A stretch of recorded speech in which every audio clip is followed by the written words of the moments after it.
Hello YouTube. Today I'm going to be analyzing a hand that occurred at the Lodge Card Club during a $10,000 buy-in tournament. I thought this video would be a nice introduction to live play for my viewers, and we can explore some of the strategic and tactical concepts involved in it. So the action starts off with a button open of 2.5 times the big blind with ace-king from Isaac. You should raise pretty aggressively on the button, especially in a tournament, because you're in position against two random hands with a good shot of winning the pot right away. An optimal raise first in, or RFI strategy from the button is probably 40 to 45%, although a lot of those opens are pretty marginal, and you could get away with playing tighter than that as well. Stack sizes and player profiles can make a difference here also. In tournaments, stack sizes vary wildly, and you often get very short when compared to cash games. When you are playing short stack, you need to place more priority on raw power or pie card strength rather than playability, like suitedness and connectivity. On the flop, Isaac makes a 1/3 sized c-bet on the Jack 2-3. The first thing to note is that this is a very dry board. Dry in this context refers to an absence of draws. There's no flush draw, and the only open-ended draw is 4-5. The board is pretty weak too, as there are two wheel cards. Because of the nature of the board, we wouldn't expect anyone to have two pair, even though this configuration, button open with big blind defense, has optimal play from both players being very loose. Still, hands like 2-3 suited or Jack 3 suited are just supposed to be folds.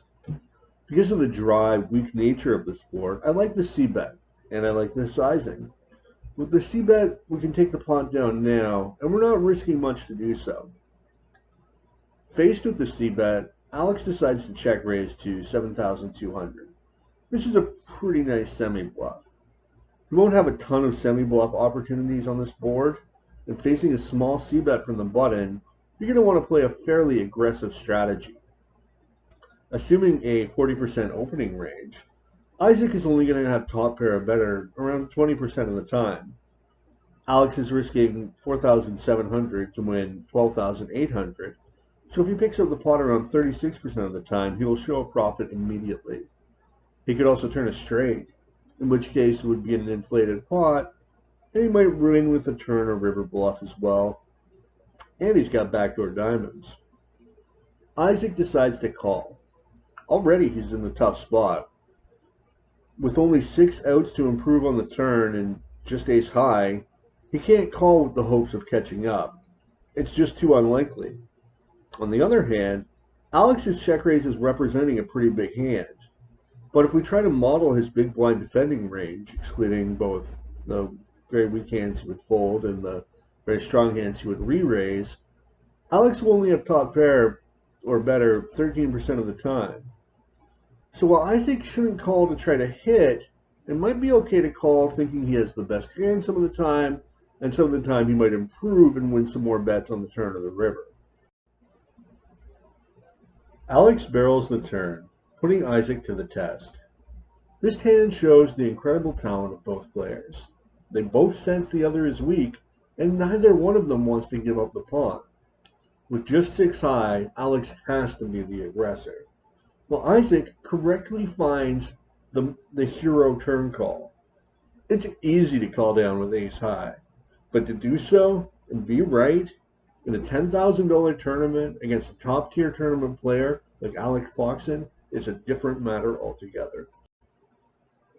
On the river, Alex is faced with a final decision: bluff or give up on the pot. Sure, he's at the bottom of his range, but exactly what hands does he expect his opponent to fold if he bets? The only draws are straight draws with like 4-5 or 4-6, which Alex blocks and beats anyway. Okay, his opponent could have ace-4 or ace-5, and those hands probably won't find the hero call, but I don't blame Alex for giving up on the hand at all. You can't fire that third barrel every time. In position, Isaac has plenty of showdown value, and his check behind is as standard as